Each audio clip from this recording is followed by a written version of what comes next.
everyone from Chelsea Fan TV. Before we get into the fan cam, shout out to the sponsor, Match Bingo. It's a bit like Thiago Silva. It's quite sad.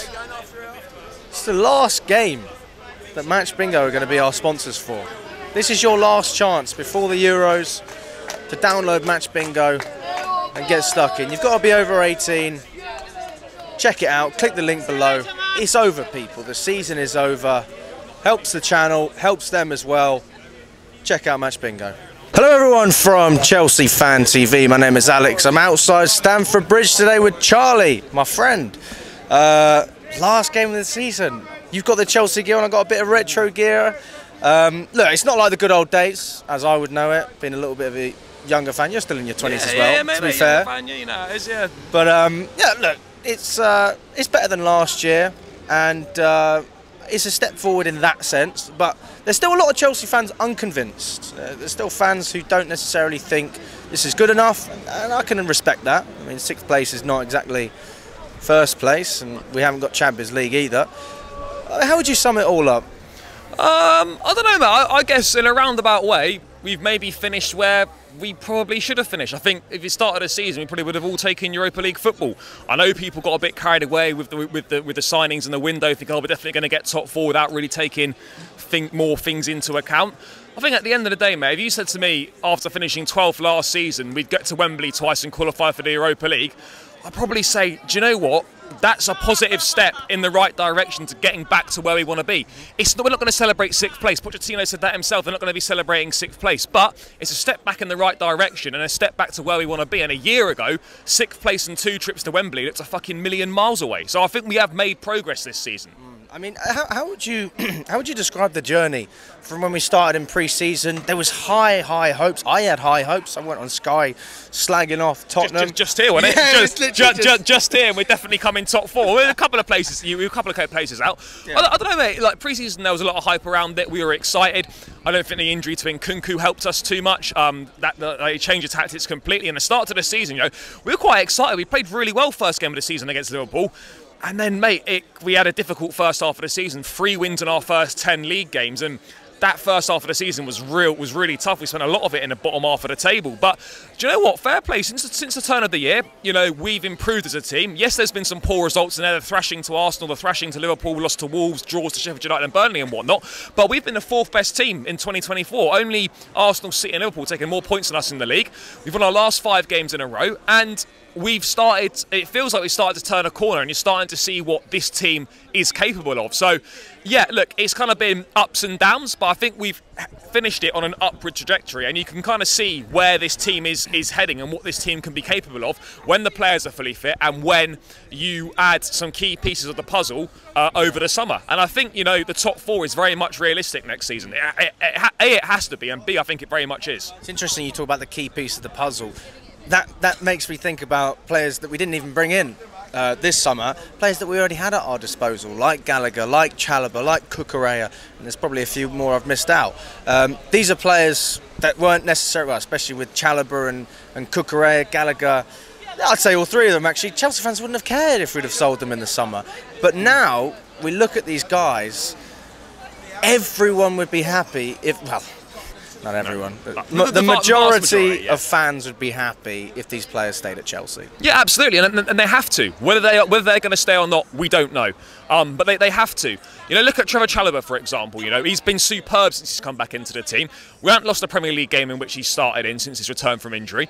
He's versatile. He can play centre-back, right-back, in a back 3, back 4.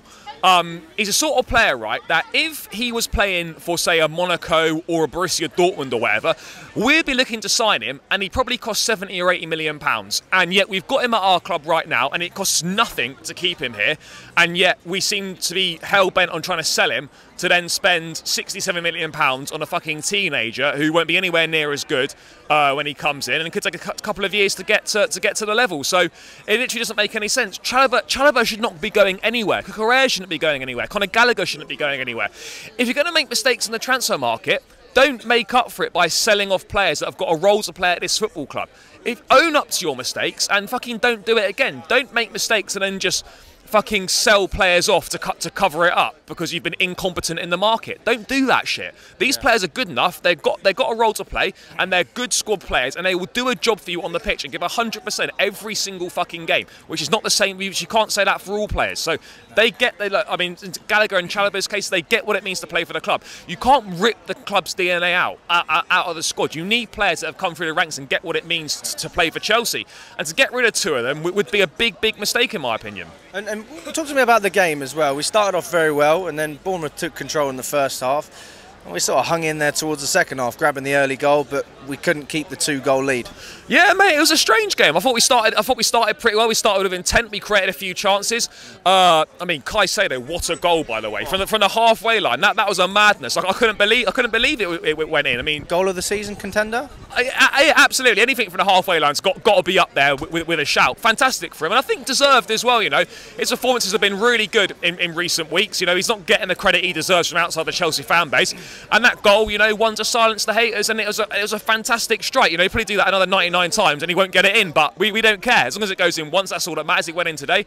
I thought, you know, first half after we scored, Bournemouth come into the game. They had quite a few chances. We were living a little bit dangerously. Second half, the same. The early goal was really important. It was nice work from Sterling, but it's poor from the keeper to get beaten at the near post there. But then we concede straight away. Cucurella, slightly poor positioning, Slightly. There he is. Fuck it. Where? Slightly. Sorry. Sorry. Yeah. Slightly poor defence from Cucurella. And it deflects and it goes in, and then we're living dangerously. You know, we don't really create that many other chances. We have a few opportunities, but we messed them up. I don't know how Bournemouth didn't score at the end when they had that opportunity. It was an absolute sitter, but we dug in and we held on.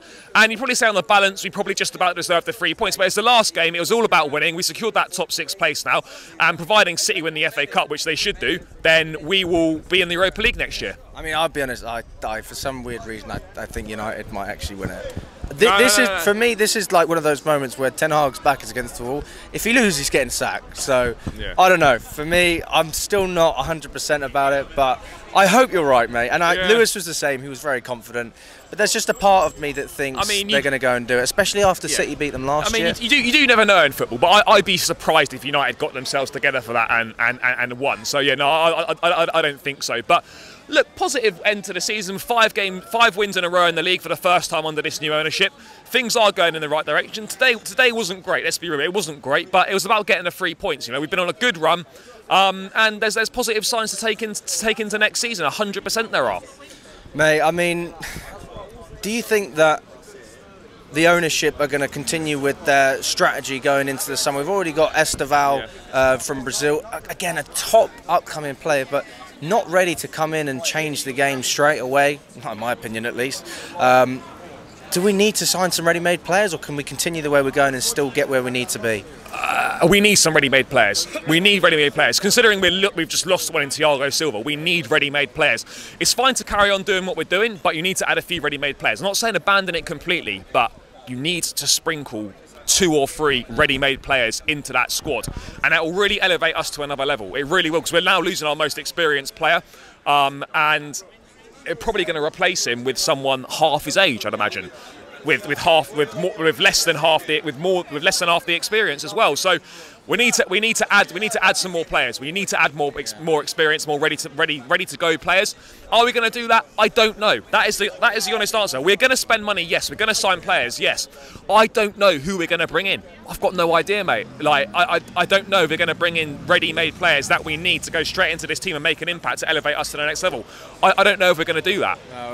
No one can match Thiago Silva in terms of the quality at that age. It's just unheard of in world football. But we definitely need to get someone in.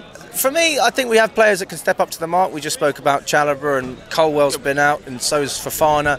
Maybe it's worth giving them a chance, but there's other departments like striker, potentially left wing if Mudryk goes out on loan, or if we sell Sterling, and left back as well. Those are the priorities for me, but I wouldn't complain if we got another centre back. Yeah, I mean, look, for me, I think we need a striker, obviously. We probably are going to bring a centre back, and I don't think it's a priority. Left back was the other area, but Cucurella should be staying. And Chilwell's not going to go, is he? So why would you bring another left back in? I don't know. If you can get rid of Sterling, do it and bring another wide player in. But I can't see us getting rid of Sterling. So, yeah, I think 2 or 3 positions for me, and then it depends on a 1-in, 1-out basis. But look, it's going to be a busy summer as it always is. But yeah, I mean, just on Thiago Silva, I mean, yes, that emotional scenes at the end. Yeah, it's little tears coming out, can't lie. Mate, it was hard to see. I mean, he was crying before the game even started.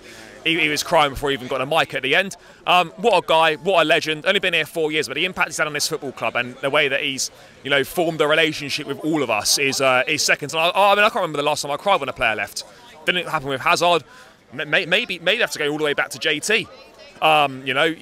It's very rarely players come in and make an impact like this on fans and the club, and fair play to him. He's been a top professional from day one. He's been a top performer from day one, and yeah, hopefully we see him back here one day in the future in a coaching capacity, and maybe we'll see his kids play for the club. He said that was his dream, so hopefully that does happen. But look, positive end to the season, mate.